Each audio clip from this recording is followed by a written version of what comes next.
Gênesis. Quando eu me preocupei em ministrar nesse culto, já há alguns dias atrás, e eu falei, Senhor, o que é que eu ministro faltando 3 dias para acabar o ano? E o Senhor me fez lembrar de um livro que lançamos há muitos anos atrás, chamado Antes que o Ano Termine. E hoje até para achar uma cópia eu não tenho em casa, mas eu tinha no computador e eu disse, eu quero falar sobre isso, porque faltam 3 dias para terminar esse ano maravilhoso. E há decisões que você adiou até agora, e eu tenho a função dada por Deus de ser um arauto para dizer para você, tem tempo ainda, tem 3 dias para você fazer o que adiou até agora. Nós somos procrastinadores por natureza. A gente diz, eu faço amanhã. Tanto que esse provérbio que a gente fala, não deixe para amanhã o que pode fazer hoje, é uma coisa própria do Brasil. Não deixe para amanhã o que pode fazer hoje, porque a gente adia. O que você está fazendo hoje? Nada, eu estou de folga. E aquele negócio que você ia fazer? Deixa para outro dia. Mas hoje é um dia, você está de folga. O dia que você está ocupado, você diz assim, hoje eu não posso porque eu estou ocupado. Aí você tem um dia de folga. Você já viu quando você tira férias, é o mês que você menos faz coisas? Nos 11 que você está trabalhando, você diz assim, no mês de férias, eu vou arrumar a garagem, eu vou trocar aqueles pneus do carro, eu vou pintar a varanda que está desbotada há anos, eu vou arrumar aquele fogão para minha mulher, eu vou fazer. Aí vem o mês de férias. Aí no mês de férias, primeiro dia, você diz, eu não vou fazer nada, porque está começando agora, deixa para amanhã. No dia seguinte, falou, eu ainda estou no refresco de ontem. E daqui a pouco foram-se os 30 dias e você volta e você não fez quase nada no tempo de folga. Por quê? A gente procrastina, a gente joga para frente. E há coisas, irmãos, que não podem mais ser adiadas. E por isso que eu quero ler com você esse texto que está em Gênesis capítulo 48. Gênesis 48. Vou contar com a ajuda desse esquadrão da bênção que trabalha lá na mídia, todos os anos, todos esses domingos e quartas-feiras aqui na mídia, eles funcionando. Você tem projeção, você tem os hinos projetados, porque eles estão sempre ali. Você não vê, mas eles estão lá dentro trabalhando. Eu apresentei os visitantes, mas não apresentei porque não é a primeira vez. Mas me sinto muito honrado de ter conosco meu filho Naldo, né? Era estranho, foi promovido a genro, e de genro a filho, e aí abusou e está como tal. Então eles vieram para passar o final do ano com a gente está muito feliz por isso. Esse texto, eu extraí várias perguntas, mas hoje eu quero falar, se der tempo, eu quero falar de 5 perguntas que eu tenho que responder antes que o ano termine. Gênesis 47, 29 e 30. Primeiro a gente vai ler 2 versículos no finalzinho do 47. Diz assim, aproximando-se a hora da sua morte, Israel, toda vez que aparecer Israel, é Jacó. Israel chamou seu filho José e lhe disse, se quer agradar-me, prometa que será bondoso e fiel comigo e não me sepulte no Egito. Quando eu descansar com meus pais, leve-me daqui do Egito e sepulte-me junto a eles. José respondeu, farei como o Senhor me pede. Agora capítulo 48, versículo 1 até o versículo 10. Algum tempo depois disseram a José, seu pai está doente. E ele foi vê-lo, levando consigo seus 2 filhos, Manassés e Efraim. E anunciaram a Jacó, seu filho José veio vê-lo. Israel reuniu suas forças e assentou-se na cama. Vai imaginando comigo a cena. Ele velhinho, já não enxergava mais, mas agora ele recebe o recado que o filho está vindo, e ele então reúne forças e se assenta na cama. Então, disse Jacó a José, o Deus Todo-Poderoso apareceu-me em luz, na terra de Canaã, e ali me abençoou, dizendo, eu o farei prolífero e o multiplicarei, farei de você uma comunidade de povos, e darei essa terra por propriedade perpétua aos seus descendentes. Agora, pois, os seus 2 filhos que lhe nasceram no Egito, antes da minha vinda para cá, serão reconhecidos como meus. Efraim e Manassés serão meus, como são meus Rúben e Simeão. Ele está falando de 2 netos, que ele quer subir a categoria de filhos. Os filhos que lhe nasceram depois deles, serão seus, serão convocados sob o nome de seus irmãos para receberem sua herança. E aí ele continua dizendo: quando eu voltava de Padã, para minha tristeza, Raquel morreu em Canaã, quando ainda estávamos a caminho, a pouca distância de Efrata. Eu a sepultei ali, ao lado do caminho para Efrata, que é Belém. Quando Israel viu os filhos de José, perguntou: quem são esses? Respondeu José, seu pai: são os filhos que Deus me deu aqui. Então Israel disse: traga-os aqui para que eu os abençoe. Os olhos de Israel já estavam enfraquecidos por causa da idade avançada. E ele mal podia enxergar. Por isso José levou seus filhos para perto dele, e seu pai os beijou e os abraçou. Só até aqui. Essa é uma passagem linda, irmãos. Toda vez que eu leio, eu me emociono por imaginar esse reencontro de um homem cheio de filhos, mas que tinha um filho preferido, que era José, né, porque nasceu da mulher que ele amava, porque ele trabalhou 14 anos, Raquel. Ele tinha outros filhos de Leia, ele tinha filhos de Bila, ele tinha filhos da outra serva, e ele agora, Zilpa, Bila, Leia e Raquel. E Raquel era a paixão da vida dele. Então, quando nasceu José, ele não escondia que era o favorito dele. E os seus irmãos, você conhece essa fatídica história, seus irmãos um dia, já não aguentando mais esse favoritismo, vendem José para o Egito, mas tem que dar uma desculpa para o pai, sujam a roupa dele de sangue, levam para o pai, e o pai imagina uma história. Ele diz: uma fera exterminou com meu filho, uma fera despedaçou meu filho. Ninguém disse isso para ele. Nós criamos história que o inimigo conta no nosso ouvido, e a gente agasalha isso, e ele ficou mais de 20 anos chorando por um defunto vivo. José foi levado para o Egito, lá ele passou muito perrengue, escravo, foi vendido para o capitão da guarda, depois ele foi promovido lá dentro, porque Deus era com ele. Aí sua patroa se engraça com ele, e quer ter um caso com ele, mas ele se escapole, e porque ela conta uma história por ser rejeitada, o patrão manda para a masmorra do palácio, e aí ele fica mais uns anos preso lá no palácio. Lá ele interpreta sonhos, ele diz que o copeiro vai voltar a ser copeiro, que o padeiro vai morrer. Acontece desse jeito, o copeiro volta a ser copeiro do rei, esquece de José. 2 anos depois, Faraó tem um sonho louco, não consegue entender, e o copeiro se lembra e diz: tem um cara na prisão e ele pode interpretar seu sonho. E aí José é chamado, interpreta os sonhos, e o que acontece? José é levantado como primeiro-ministro da nação de Israel, que na realidade era um império, não como é hoje, era o maior império da época. Irmãos, estou tomando muita água, que tem um remédio me secando a boca, mas não se preocupe não, estou vivo e vai dar para terminar a mensagem. Aí os anos se passam, José agora é o cara, ele é o primeiro-ministro. O faraó se aposentou no dia que botou José de primeiro-ministro, falou: depois de mim você é o cara, você é o primeiro.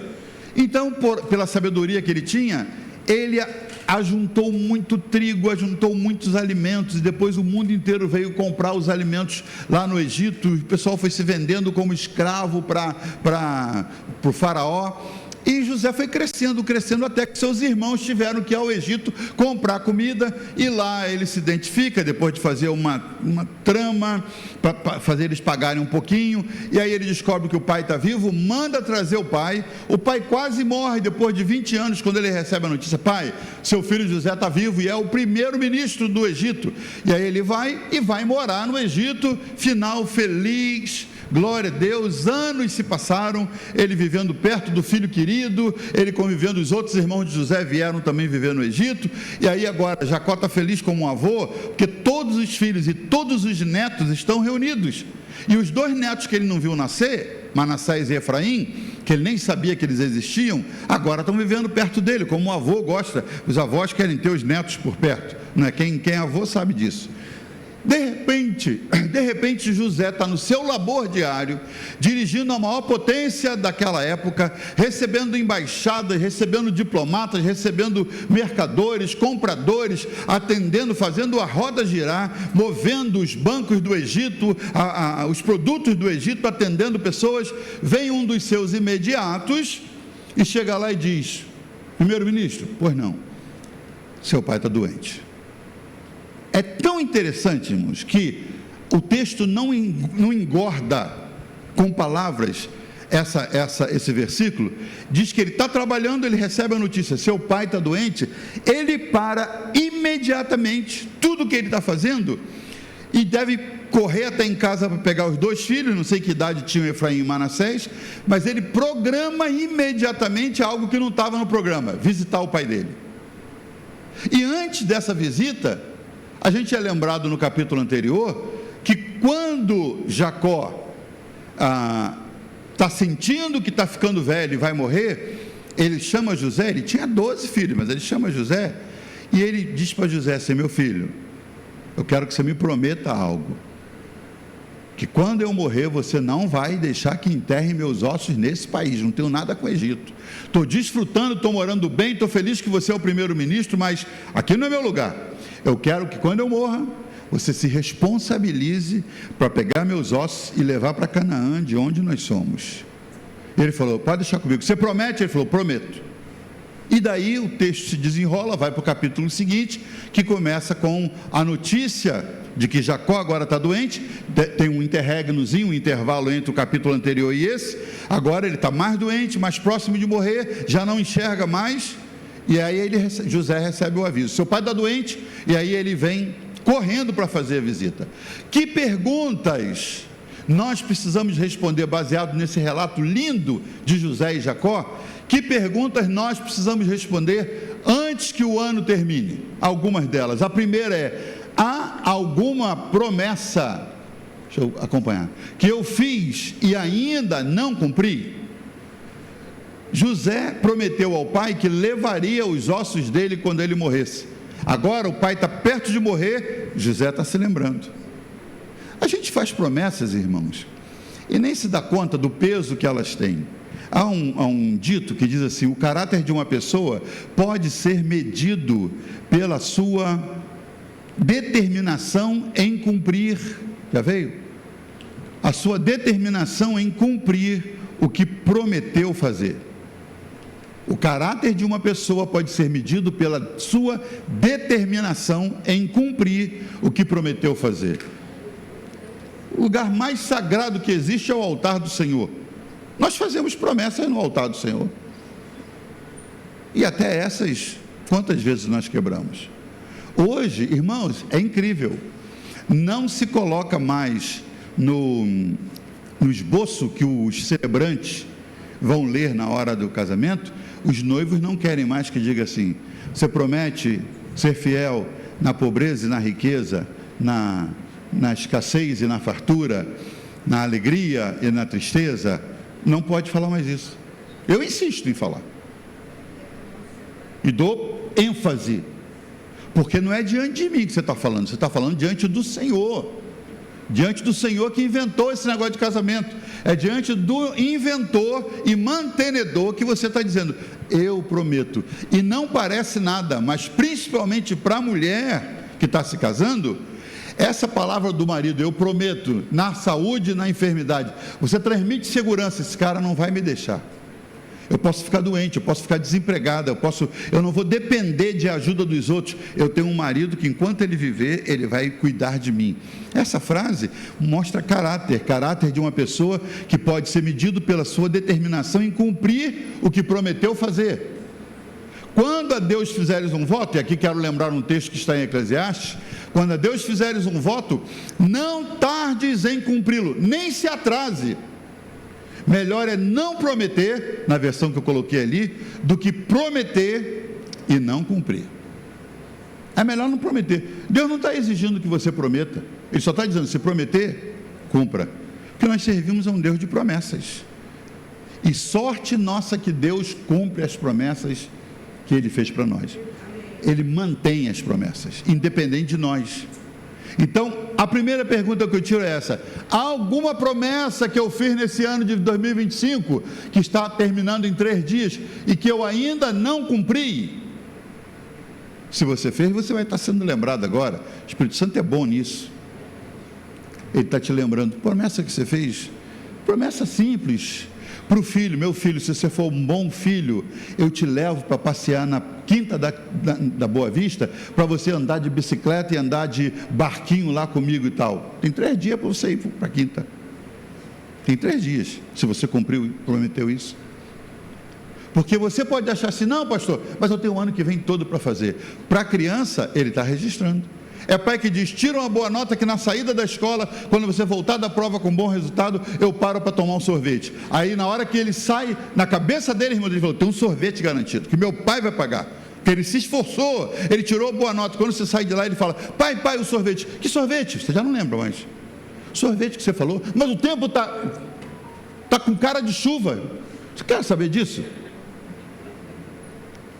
Não, mas agora eu estou com pressa. Você fez uma promessa de que quando ele terminaria, você passaria com ele. Irmãos, por que os consultórios de psicólogos e terapeutas estão cheios de pessoas que são maus nos relacionamentos, estão mal nos seus trabalhos, estão mal como servos de Deus? Porque receberam promessas que não foram pagas. E aí a imagem do pai caiu, a imagem do marido despencou. Por quê? Porque promessas foram feitas que não foram pagas. Prometeu e não fez as contas, e depois Sérgio promete para André: esse ano a gente vai num cruzeiro. Final do ano, ela está esperando, ela já bota na geladeira lá uma foto do navio, e aí ela começa a mandar recadinhos, está lá, às vezes quando ele acorda, ela está cozinhando de chapéu de palha já. O que é isso? Estão esperando, preparando para o cruzeiro. Termina o ano: amor, esse ano foi difícil. Você não pensou nisso antes? Fizessem prestações, comprasse, fosse pagando devagar. Mas não promete, mano. A Bíblia diz: melhor não prometer do que prometer e não cumprir. Pegou a visão? Diga amém. Amém.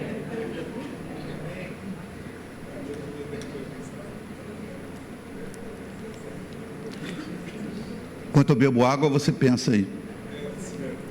Segunda pergunta: há alguém a quem eu ainda devo uma visita? Olha a celeridade de José. Está lá despachando, está lá o embaixador da Etiópia, tem mais na fila lá um outro que veio de Marrocos, e aí vem o carinha e interrompe e diz: chefe, seu pai está doente. Acabou o expediente, eu não sei quanto tempo ele tem, eu vou agora. E correu para visitar. É outra coisa que a gente prorroga, que a gente procrastina, a gente joga para frente. Uma visita, fazer uma visita. Graças a Deus, no histórico da minha vida, eu estou terminando o ano sem minha mãe, né, que viveu conosco até agosto. Mas uma vez, há muitos anos atrás, eu acho que já quase uns 20 anos atrás, quando meu pai ainda era vivo, a gente veio ao Brasil, e eu vim ao Brasil, irmãos, com toda a dificuldade.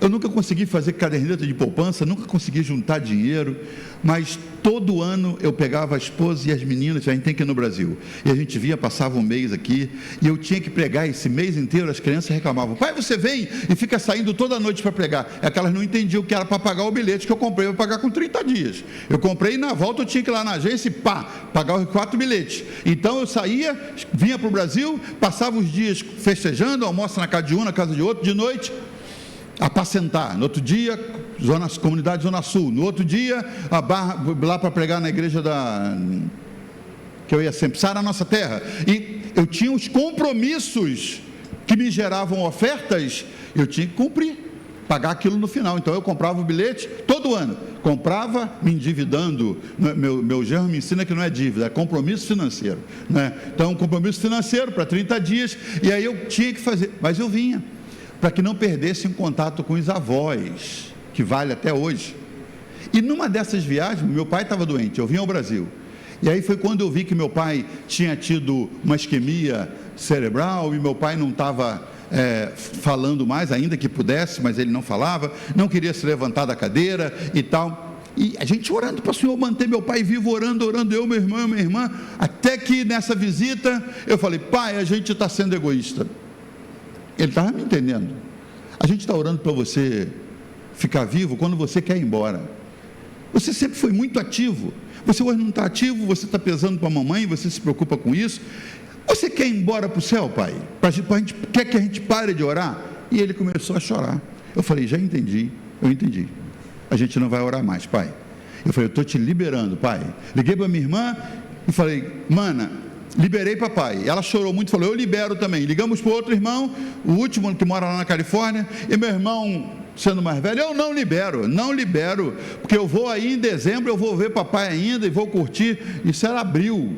Falei, é melhor você vir, que o profeta está falando, rapaz, e nós somos 3, eu e ela já voltamos, somos maioria, tu está vencido, então a gente liberou papai, não, eu não libero. Para resumir, viajei do Brasil, estava lá em Milão, ministrando a palavra lá na Itália, recebo o recado no hotel, seu pai partiu, mas eu tinha o coração em paz, que a última visita que eu pude fazer, eu fiz. Agora igualmente, eu estava internado com infecção urinária, 7 dias preso, minha mãe com infecção urinária também, e aí eu antes visitei, depois fui para o hospital, no hospital eu ligava todo dia para minha irmã indo sozinha para o hospital onde ela estava internada, onde minha mãe estava internada. Chegou um dia que eu falei para o médico, eu preciso sair, minha mãe está internada. Ele falou, você precisa de mais disso, minha mãe está internada, minha mãe tem 85, está difícil a situação para ela, está vários dias no hospital, está no CTI, eu preciso ir. O médico me liberou, eu saí, fui lá em Itaboraí, fiz a visita, no dia seguinte minha mãe partiu. Você não imagina o alívio que eu senti por ter contrariado, inclusive, uma ordem médica para poder fazer uma última visita. E às vezes a gente fica procrastinando, irmãos, uma visita para alguém, e o duro é se a pessoa parte e você fala assim, eu podia ter ido. Há alguém a quem eu ainda devo uma visita? Entendeu? Diga amém. Uma visita pode mudar o curso de uma vida inteira. Mateus 25, 43, Jesus disse para eles e diz para nós hoje, estive enfermo e vocês não me visitaram, estive preso e vocês não me visitaram, apartai-vos de mim que eu não vos conheço. Uma visita pode mudar o seu destino, ou a ausência dela. Nós temos que nos preocupar com isso, irmãos. A gente tem o Ângelo que está internado há 6 meses já, vamos fazer 7 agora, dia 1º. Ele não pode nos visitar. A Carla está lá presa, já perdeu 14 quilos, a Carla, naquela batalha diária, porque ela quer cuidar dele, quer cuidar dos cuidadores que estão lá, porque já houveram vários vacilos, então ela não dorme, ela fica ao lado dele, e às vezes você pode fazer uma visita a ele não fez ainda, às vezes você não tem um relacionamento muito próximo dele, mas ele está sendo assistido, a igreja está assistindo, os irmãos da igreja estão indo, mas usa o exemplo dele, para te lembrar, quem sabe, de um familiar que você tem, e que você não visitou, que você não visita há muito tempo, que às vezes você, é que vai passar o jogo no meu time agora, e aí não faz a visita. Há alguém que você precisa visitar antes que o ano termine? Próxima pergunta, há alguém a quem eu ainda preciso prestar reconhecimento? É interessante o texto que a gente leu, talvez você não tenha prestado atenção, que Jacó começa a fazer um relato para José, lembrando a ele a história toda dele, como se José não soubesse. Meu filho, eu vinha na estrada e sua mãe morreu, sua mãe adoeceu, e ali eu a enterrei, logo depois do parto do seu irmão, Benjamim. Ele está contando essa história, mas aí ele diz assim, eu assisti o nascimento de todos os meus netos, com exceção dos que você gerou, porque você estava aqui e eu estava lá. E ele então diz, pois eu quero hoje reconhecer Efraim e Manassés como meus, assim como meus são Simeão e Judá. Simeão, ele diz o nome de 2 filhos, ele diz, assim como meus filhos são reconhecidos como meus filhos, eu quero reconhecer os seus 2 filhos também como meus filhos. Isso na cultura oriental é comum, irmão. Na África eu vi isso. Eu vi famílias que, às vezes o garotinho vinha assim para cumprimentar o pai, e aí eu falava, ele parece muito com você.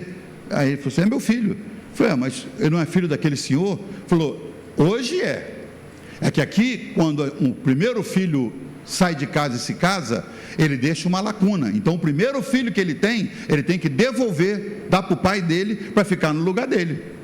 É comum isso. Então eu gerei, mas ele é filho do meu pai, porque eu dei para ficar no meu lugar, já que eu saí e me casei.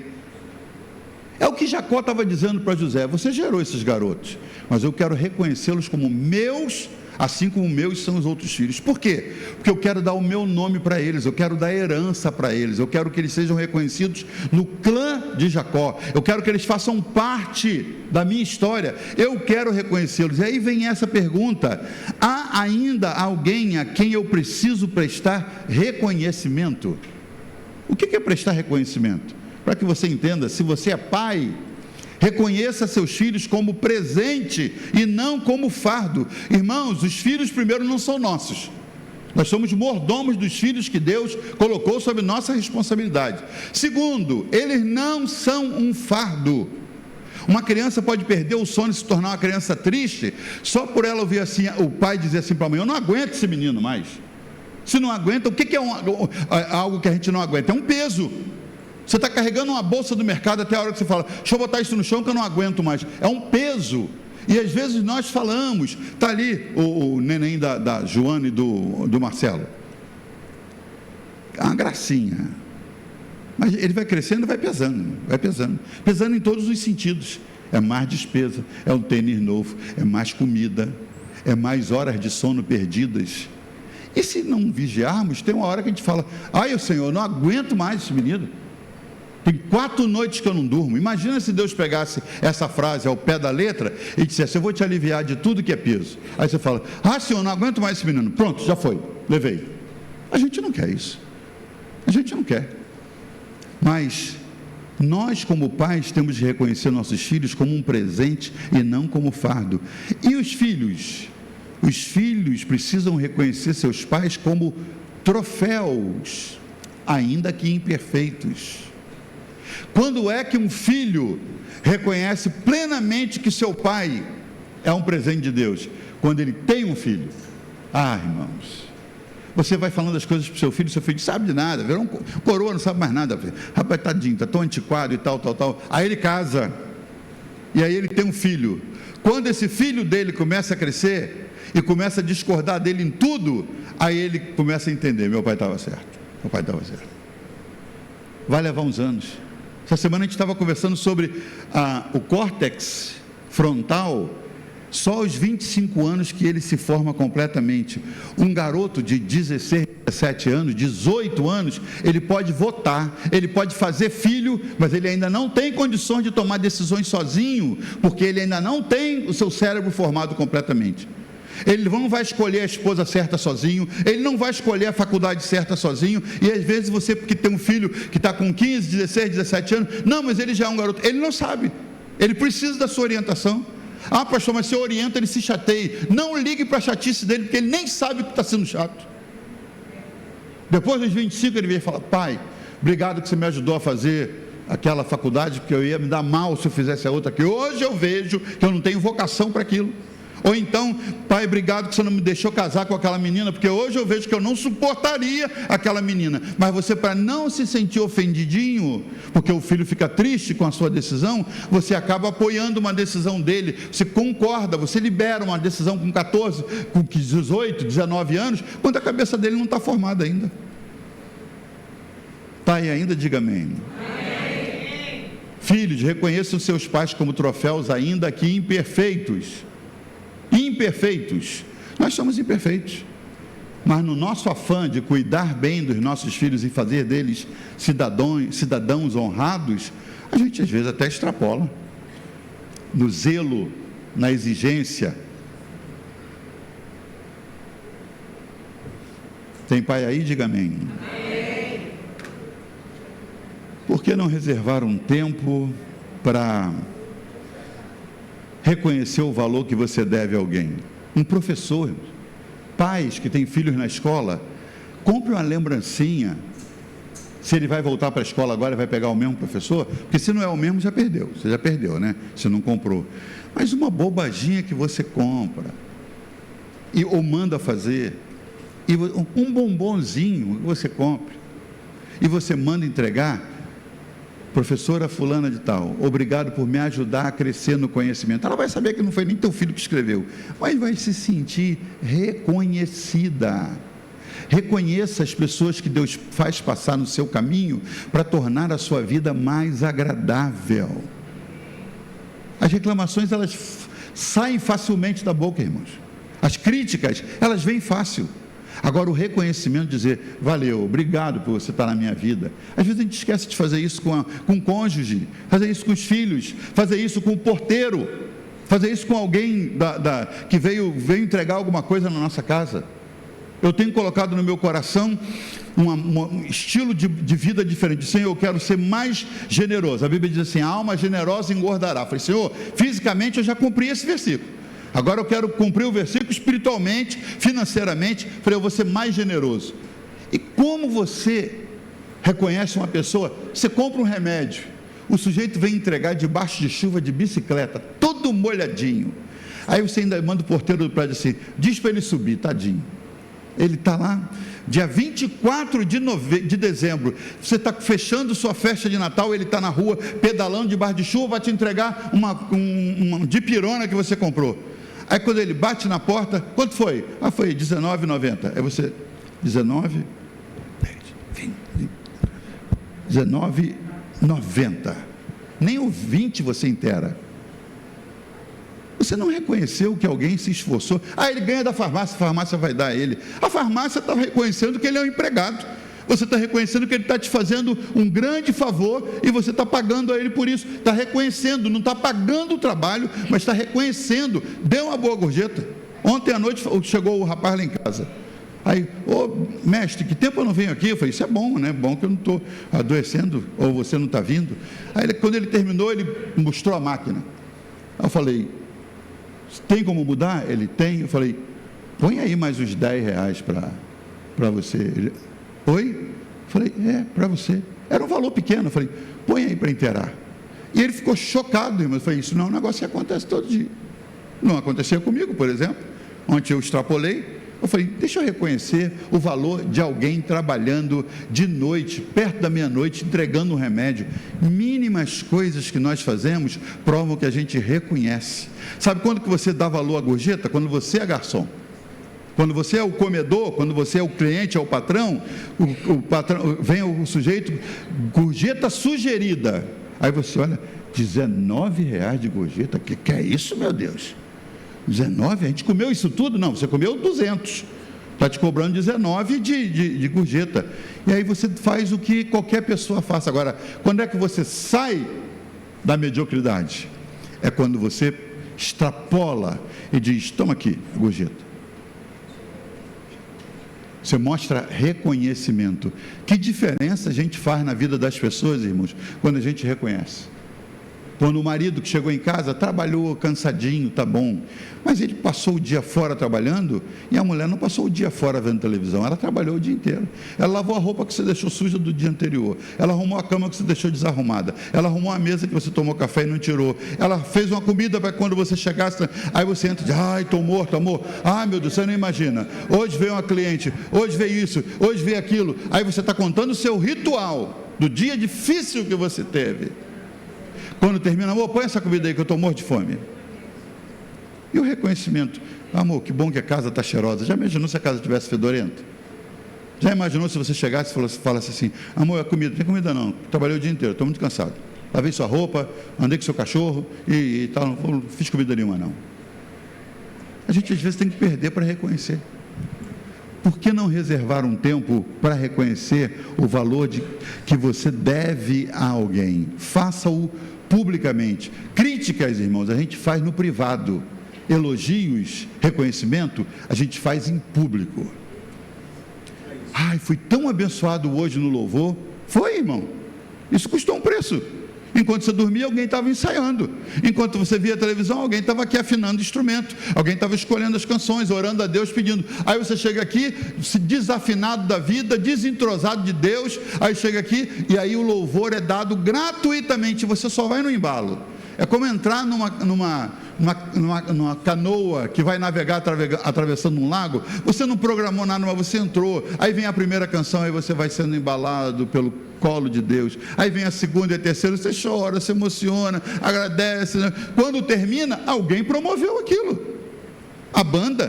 Por que não, antes de sair embora desesperado para casa, não vir aqui dizer, Asa, Deus te abençoe, cara.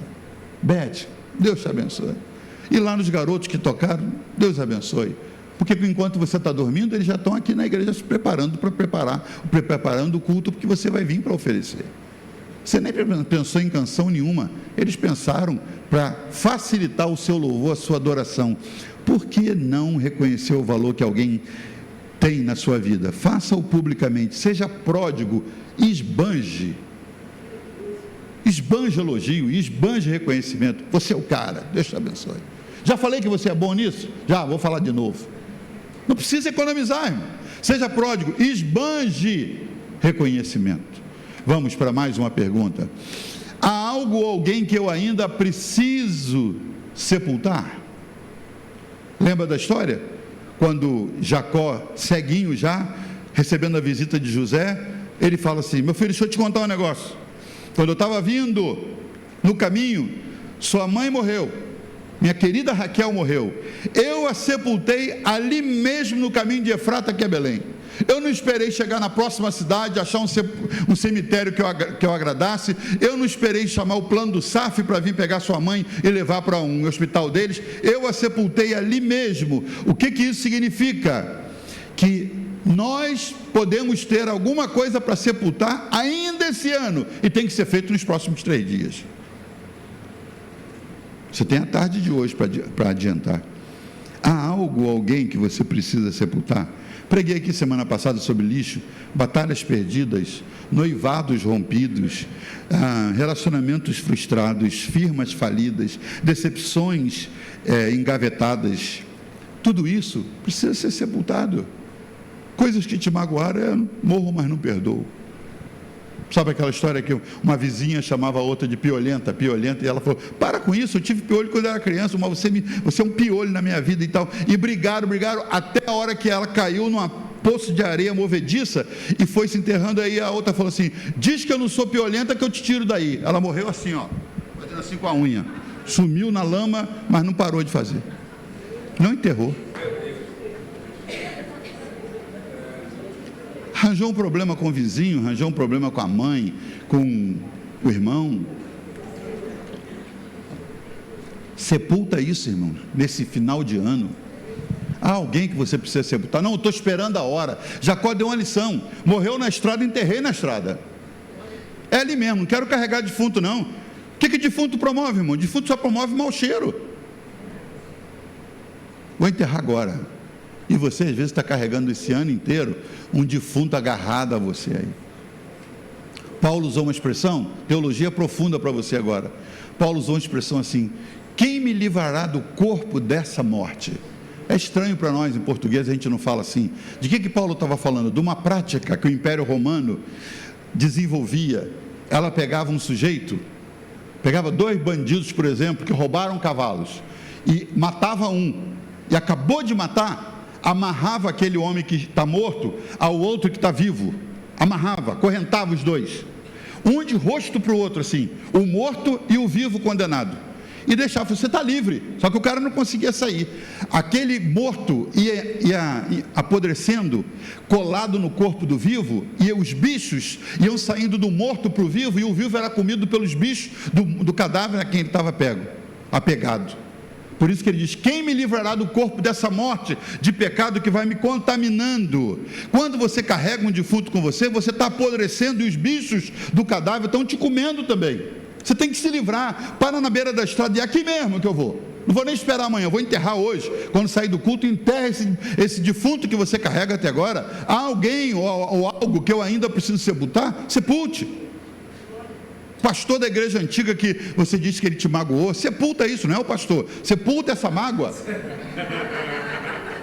sepulta o que ainda está.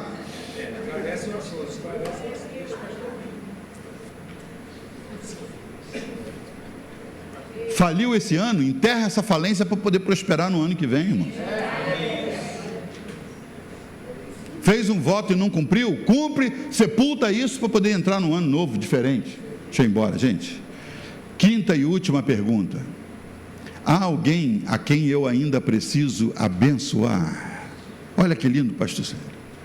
Ele está ceguinho, sentadinho lá, ele diz esse discurso todo, e aí ele diz assim: quem são esses que estão com você aí, meu filho? Aí José fala: são meus meus filhos, teus netos, Efraim e Manassés.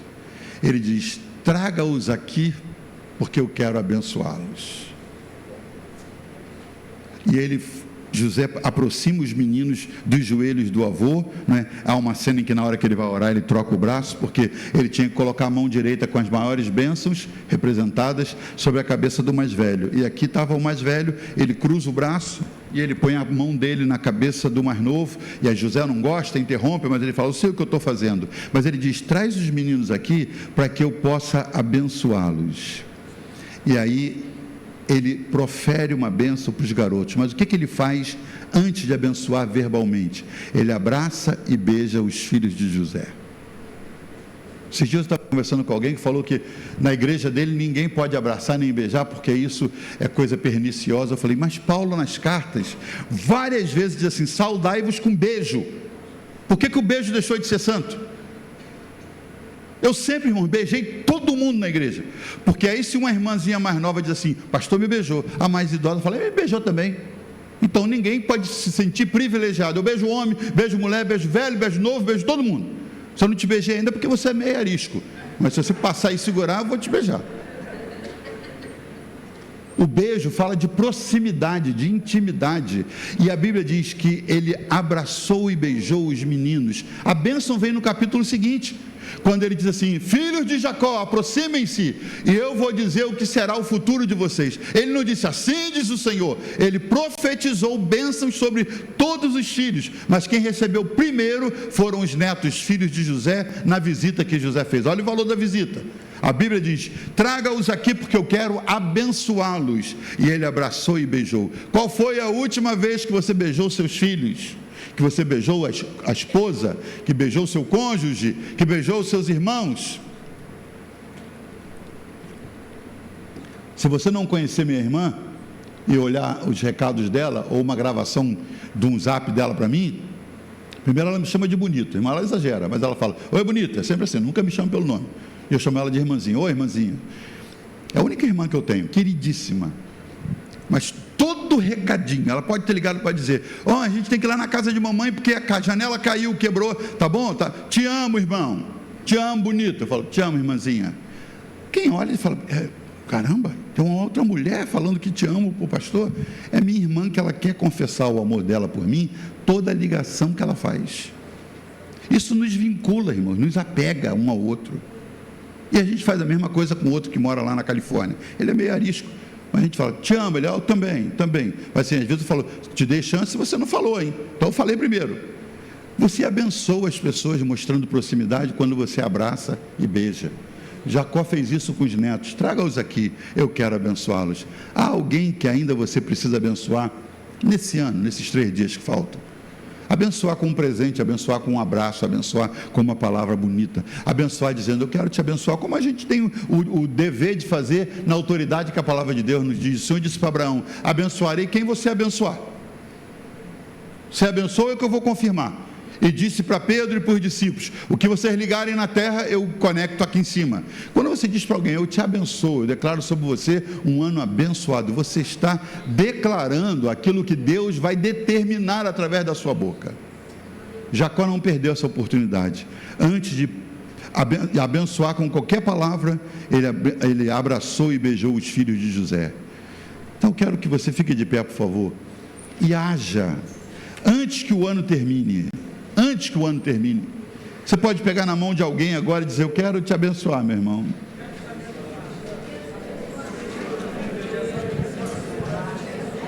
Quero te abençoar. Quero abençoar vocês. Quero te abençoar, Renatinho. Quero te abençoar, Jean. Quero te abençoar, Pablo. Quero te abençoar,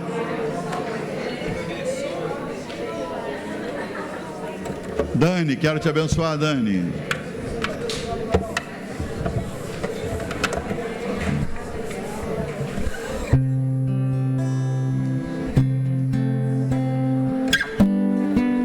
Vamos terminar cantando. Não vou calar meus lábios. Não vou calar meus lábios.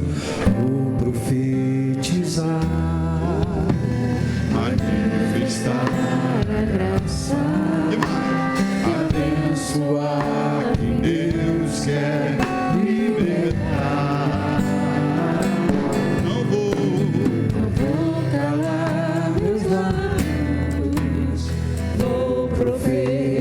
usar, manifestar a graça, e abençoar quem Deus quer libertar. Sobre tua vida vou profetizar, nenhuma praga, nenhuma maldição, nenhuma enfermidade, nenhuma dívida, nenhuma luta sobre a sua vida. Sei que Deus tem pra ti um manancial, cujas águas nunca cessarão.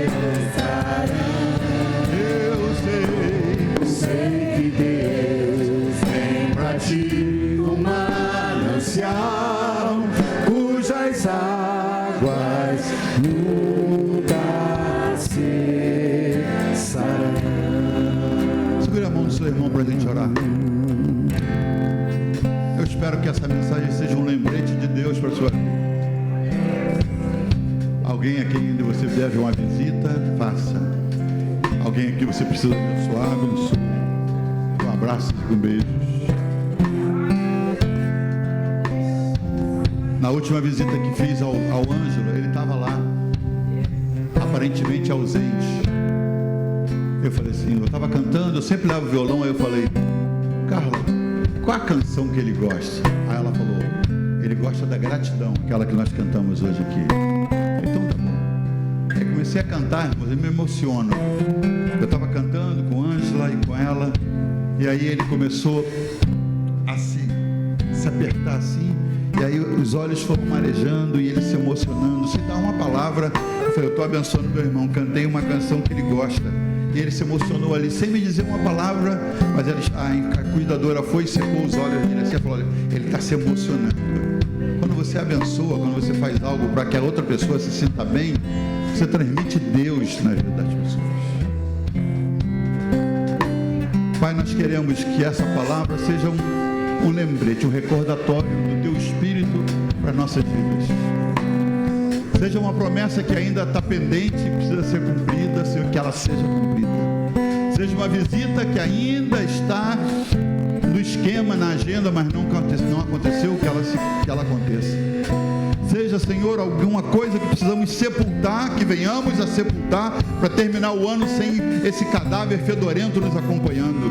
Seja uma pessoa para abençoar, Senhor, nós vamos fazer isso. Seja reconhecer o valor de alguém na nossa vida, nós vamos reconhecer e fazê-lo publicamente.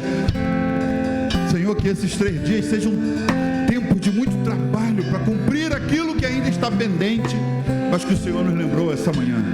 Eu abençoo o meu povo, Senhor, o Teu povo que está aqui, o povo que o Senhor colocou sobre minha jurisdição espiritual. Eu quero declarar a Tua bênção e o Teu favor sobre cada um deles e declarar, Senhor, que vamos viver um final de ano sem enfermidade, sem peste, sem pragas, sem maledicências, sem discórdia, Senhor, sem desunião, sem nada quebrado, sem nada faltando, sem nada fora do lugar, nós declaramos, Senhor. Nada faltando, nada quebrado, nada fora do lugar. Nós declaramos isso em nossas casas, em nossas vidas, em nossa igreja, em nossos projetos, em nosso trabalho, em nossos relacionamentos, em tudo. Nós declaramos Teu favor, Tua bênção, Senhor, sobre nossas vidas nessa manhã e naqueles que nós representamos, em nome de Jesus. E se você concorda, diga amém e dê um longo aplauso ao Senhor. Mais bonito e mais forte para o Senhor. Sobre tua vida vou profetizar, nenhuma maldição Deus te abençoe te alcançará. Sei que Deus tem pra ti um manancial,